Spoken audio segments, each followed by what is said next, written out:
محمدا رسول الله ويقيني.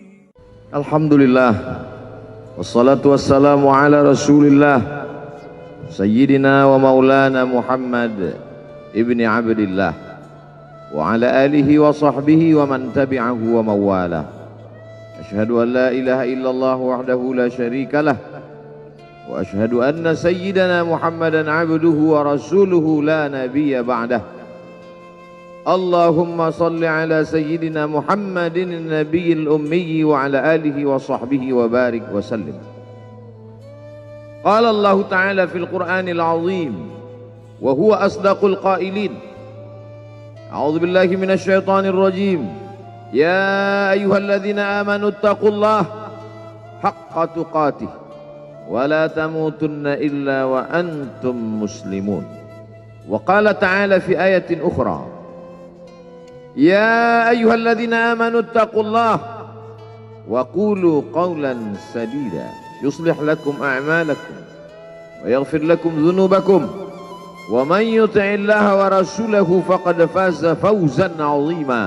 عباد الله، أوصيكم ونفسي بتقوى الله وطاعته فقد فاز المتقون. Hadirin jamaah Jumat yang dimuliakan Allah Subhanahu wa taala.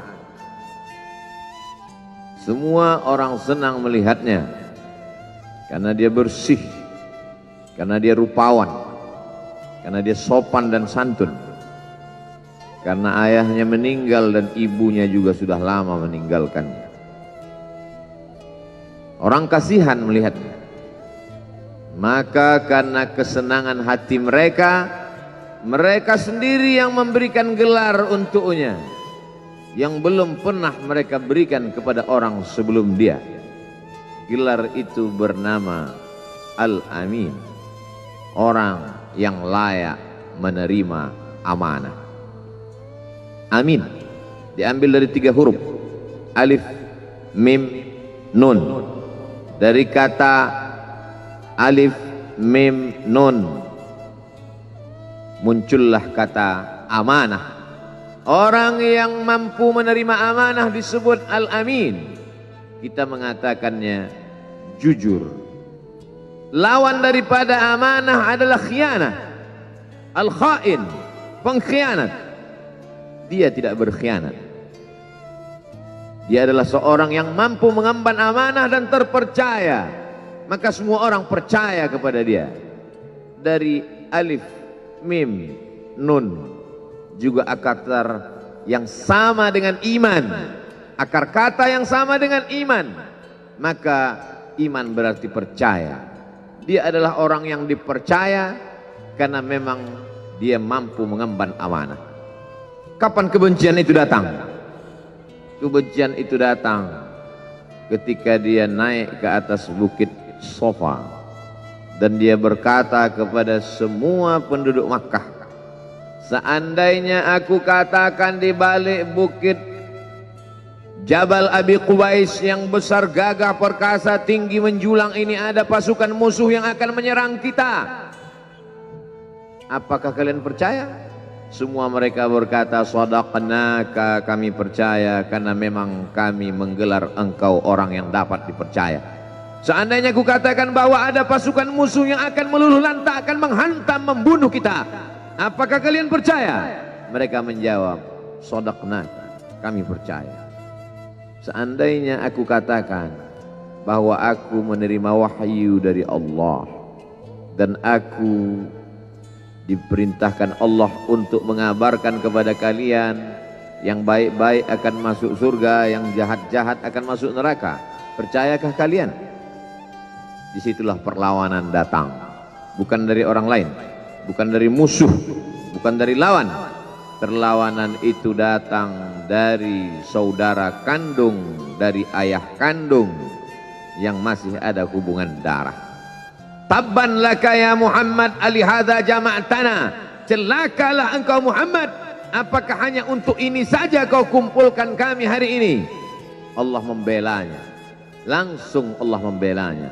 Dia tidak membela dirinya, tapi Allah mengatakan tabbat yada abi lahabi wa tabba, ma aghna anhu maluhu, hartanya tak ada berguna, wa ma kasab, hasil usahanya tak mendatangkan manfaat, wa imra'atuhu hammalatal hatab, istrinya menjadi pembawa kayu bakar, simbol dari adu domba, kata-kata yang membuat menyakitkan hati yang dibawa oleh Ummu Jamil istri Abu Lahab untuk menyiksa, menjelekkan, membuli, menebarkan berita untuk membunuh karakter Sayyidina wa Maulana Muhammad sallallahu alaihi wasallam. Ini bukti kalau hari ini ada anak muda yang rupawan, yang dermawan, yang disenangi lingkungannya, tidak ada orang yang tersinggung, biasa, karena Nabi Muhammad SAW juga pernah mengalami hal itu. Tapi begitu kau katakan, aku tadi malam bermimpi bahwa aku mesti hijrah, meninggalkan komunitas peminum khamar, meninggalkan geng kita yang selama ini bicara tentang yang haram, maka disitulah mereka akan berkata, apakah hanya untuk ini saja kita berteman selama ini? Mana persahabatan kita? Apa yang dialami pemuda-pemuda hijrah hari ini dialami oleh Rasulullah sallallahu alaihi wasallam 14 abad yang silam. Ketika kau berhasil bisnis, orang senang. Ketika kau berhasil membina rumah tangga, tidak ada orang yang tersakiti.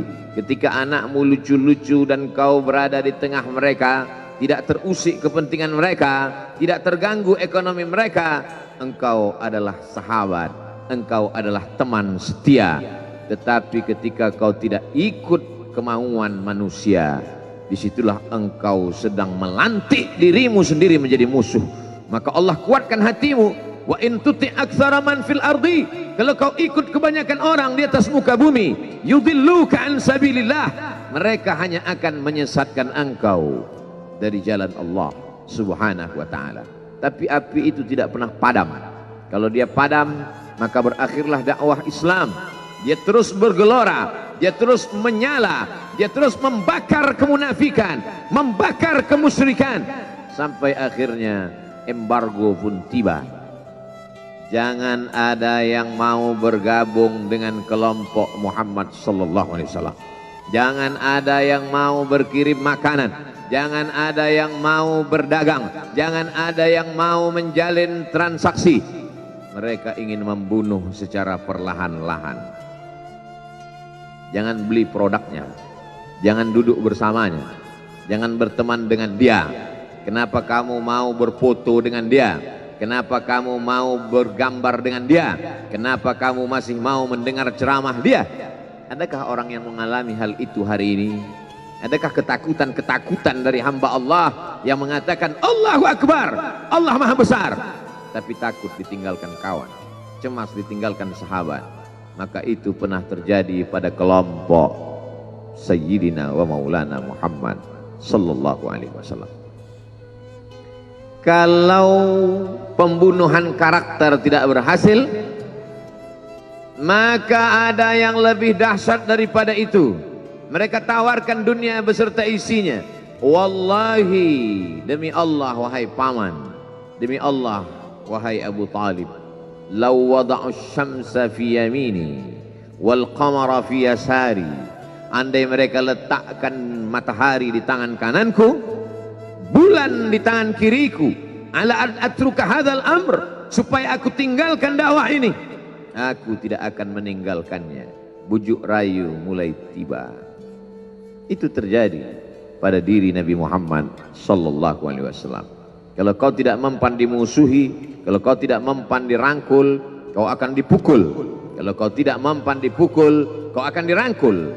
Berbagai macam cara, dari mulai yang paling keras sampai yang paling lembut, dari mulai yang paling lembut sampai yang paling keras, sampai akhirnya tempat bergantung itu hilang, lenyap, musnah. Ada dua tempat bergantung, saudara kandung ayah Abu Talib. Mereka tidak mengusiknya karena dia keponakan Abu Talib. Abu Talib anak Abdul Muttalib, Abdul Muttalib anak Hashim, Hashim anak Abdi Manaf, Abdi Manaf anak Qusay, Qusaylah pendiri Darun Nadwah. Mereka keturunan darah mulia dari Adnan. Adnan menerima tetesan darah dari Ismail, Ismail anak kandung Ibrahim. alaihissalam. Jangan ganggu dia, karena dia keponakan Abu Talib. Masih ada backing, tapi Allah ingin agar hati itu tidak bergantung kepada manusia. Dia buat Abu Talib meninggal dunia, masih ada lagi tempat bergantung. Dia yang dulu ketika kedinginan datang, dia yang menyelimuti. Yang dulu ketika ketakutan datang, dia yang menenangkan. Dia datang menemui Waraqah ibnu Naufal. Waraqah berkata, Namus, malaikat yang pernah datang kepada Ibrahim, yang pernah datang kepada Musa, yang pernah datang kepada Isa, sekarang dia datang kepada suamimu. Katakanlah, jangan takut, jangan cemas. Kalau nanti sampai masanya dia akan diusir dari kampung halamannya, aku orang pertama yang akan membelanya. Karena begitu yang kutemukan dalam kitab-kitab suci yang kubaca, kata Waraqah bin Naufal. Hari itu juga tempat bergantung itu patah. Khadijah menghadap Allah subhanahu wa ta'ala. Tak lagi ada makhluk tempat bergantung, tak ada lagi ranting tempat berhinggap, tak ada lagi batang kayu tempat berpegang. Allah ingin agar engkau berserah hanya kepada Dia saja. Tidak ada makhluk. Bersandar kepada makhluk akan kecewa, bersandar pada kayu yang rindang akan tumbang, bersandar kepada benda akan binasa, bersandar kepada sahabat akan berubah menjadi musuh. Bersandarlah kepada Dia, Hayyun Maha Hidup, la yamut, Dia tak pernah mati. Bersandarlah kepada Dia, Al-Aziz yang Maha Perkasa, Al-Jabbar yang Maha Berkuasa. Itu yang diinginkan Allah dari sosok Sayyidina wa Maulana Muhammad sallallahu alaihi wasallam. Dia pergi, sengaja dia pergi berjalan kaki, karena kalau dia pergi menunggang unta, mereka sudah mengintai, dia pasti lari, dia akan pergi ke tempat yang jauh. Sengaja dia pergi berjalan kaki. Lalu kemudian dia pun sampai ke suatu tempat.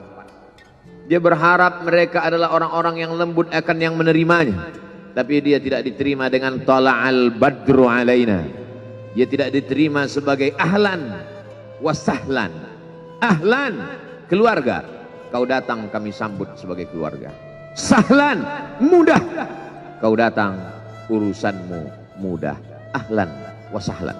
Tapi dia tidak dianggap sebagai keluarga, dia tidak dianggap sebagai sahlan, dia dianggap sebagai musuh. Dia dilempar dengan batu, dia dilempar dengan kayu, dia dilempar dengan tulang onta. Apa yang dia lakukan? Dia bersembunyi di balik bukit. Dia angkat kedua tangannya. Ilaika ashku dha'fa quwwati. Kepada engkau saja aku mengadukan kelemahanku. Wa qillata hilati, ketidakberdayaanku. Wa hawani bainan nas, aku hina di tengah mereka. Kalau dulu aku ada tempat bergantung, ada tempat bersandar, ada tempat mengadu, hari ini hanya engkau saja ya Allah. Datanglah malakul jibal, malaikat penjaga segala bukit di atas dunia.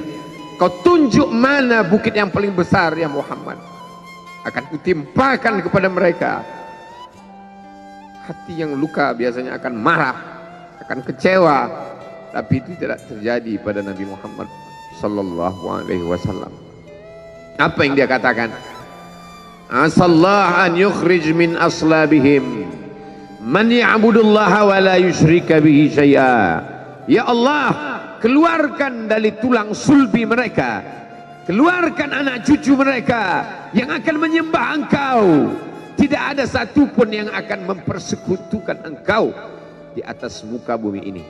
Doanya dikabulkan, hatinya susah, pikirannya kacau, tapi lidahnya tidak berkata-kata kasar. Dia doakan agar anak cucu mereka menyembah Allah. 100% penduduk Taif hari ini bersyahadat asyhadu an la ilaha illallah wa asyhadu anna Muhammadan Rasulullah. Doa orang yang teraniaya, doa orang yang terzolimi. Dia berhenti di sebuah kebun. Ada seorang yang bukan terpandang membawakan beberapa ranting anggur sebagai pelipur lara, penghilang haus, pelepas daganya. Ketika anggur itu akan masuk ke mulutnya, dia berkata Bismillahirrahmanirrahim, atas nama Allah. Maka hamba sahaya miskin, susah, melarat, perantau yang tak punya apa-apa itu heran. Apa yang kau ucapkan? Bismillah. Kau sebut nama Allah ya. Tidak ada satupun orang di kampung ini kalau makan menyebut nama Allah. Siapa engkau? Aku Nabi yang diutus Allah Subhanahu wa ta'ala. Berarti engkau sama dengan orang yang dulu pernah berada di kampungku. Engkau dari mana? Aku dari Ninawi. Ninawi, ya. Di sana ada saudaraku, kata Nabi Muhammad SAW. Di sana ada saudaraku, namanya Yunus bin Matta. Yunus bin Matta adalah saudaraku. Sama-sama hamba yang diutus Allah Subhanahu wa ta'ala. Dia juga diingkari oleh kaumnya. Dia masuk ke dalam lautan, ditelan seekor ikan dalam 3 kegelapan. Gelapnya tengah malam, gelapnya lautan, gelapnya perut ikan. Dia berserah kepada Allah. La ilaha illa anta subhanaka inni kuntu minal zalimin. Begitu cara Allah mengingatkan Nabi Muhammad SAW. Apa yang kau rasakan hari ini belum ada apa-apanya dengan apa yang pernah dirasakan oleh Yunus bin Matta. Mendengar itu langsung saja Addas bersimpuh sujud mencium lutut Nabi Muhammad SAW. Dia tidak mulia, dia hamba sahaya, dia miskin, dia perantau, tapi dia sempat mencium tangan Nabi Muhammad SAW. Dia sempat menghilangkan dahaga dari leher Nabi Muhammad SAW. Pertemuan yang berkesan. Biarlah pertemuan itu sekali, tapi sampai ke lubuk hati. Untuk apa pertemuan yang berulang kali, tapi hanya sampai di tepi bibir, hanya basa-basi. Nabi SAW kembali, dia pulang. Di tengah perjalanan dia mendengar, qul, katakan, uhiya ilayya annahu istama'a nafarum minal jin. Ada sekelompok jin. Jin itu berkata, inna sami'na qur'anan ajaba. Kami mendengarkan bacaan Al-Quran ajaba, menakjubkan, ajib. Biarlah manusia menolakmu, biarlah manusia yang aku dan sombong itu tidak menerimamu, tapi ada satu makhluk yang mau menerimamu. Inna, kami dari kalangan jin, sami'na, mendengar, Qur'anan ajaba, bacaan Al-Quran yang mengagumkan, yahdi ila rusdi, yang membuat kami lurus berpikir benar. Betapa jin yang dikatakan makhluk jahat, tapi ketika dia mendengarkan bacaan Al-Quran tersentuh hatinya dan dia bersyahadat, anna minnal muslimun, kami ada yang muslim, wa minnal qasitun, kami ada yang kafir. Yang muslim taharrau rasyada, selalu mencari jalan kebenaran. Yang kafir kanu li jahannam hataba, mereka hanya akan menjadi santapan neraka jahanam. Dia kembali ke kota suci Makkah Al-Mukarramah seperti biasa, sampai akhirnya datanglah malaikat Jibril membelah dadanya, mensucikan hatinya sampai layak, lalu kemudian dia pun dibawa. Subhanalladzi asra bi'abdihi lailan, maha suci Allah yang memperjalankan hambanya pada suatu malam, minal masjidil haram ilal masjidil aqsa, dari masjidil haram ke masjidil aqsa, alladzi barakna haulah, kami berkahi sekelilingnya. Untuk apa? Linuriyahu min ayatina, kami ingin memperlihatkan kepadanya tanda-tanda kebesaran kami. Selama ini dia hanya didengar, azab kubur didengar, neraka jahanam didengar, malaikat didengar. Hari ini kami ingin memperlihatkan tanda-tanda itu kepada hamba kami. Jangan bersedih ketika kau didustakan, jangan bersedih ketika kau dibunuh karaktermu, jangan berduka cita ketika tidak ada manusia yang menerimamu, karena sesungguhnya itu hanyalah cara Allah menguatkan hatimu, karena dia ingin mengangkat derajatmu, menempatkan di tempat yang terpuji, memperlihatkanmu sesuatu yang tidak pernah dia perlihatkan kepada manusia yang lain. Dia buat hatimu hancur berkeping agar tidak lagi ada tempat makhluk dalam hatimu, yang ada hanya Allah semata. Ma fi qalbi ghairullah. Pada saat itu mentalmu sudah kuat, layaklah engkau berada di tempat yang terpuji. Kalau ada orang menyakitimu, jangan berduka. Kalau ada tetangga, sahabat, kawan baik meninggalkanmu, jangan berduka lara. Karena sesungguhnya di balik itu semua, fa inna ma'al usri yusra, inna ma'al usri yusra. Idza daqat 'alaika dunya faqul ya Allah. Kalau terasa sempit dunia, mengadulah kepada Allah. Idza sa'alta fas'alillah. Kalau minta-mintalah kepada Allah. Wa idza sta'anta fasta'in billah. Kalau minta tolong, minta tolonglah kepada Allah. Iyyaka na'budu wa iyyaka nasta'in. Kepada Engkau kami menyembah, kepada Engkau kami beribadah, kepada Engkau kami bersimpuh sujud, kepada Engkau juga kami meminta pertolongan. Barakallahu li wa lakum fil Qur'anil azim wa nafa'ani wa iyyakum bima fihi minal ayati wadh-dhikril hakim wa taqabbala minni wa minkum tilawatahu innahu huwal ghafurur rahim.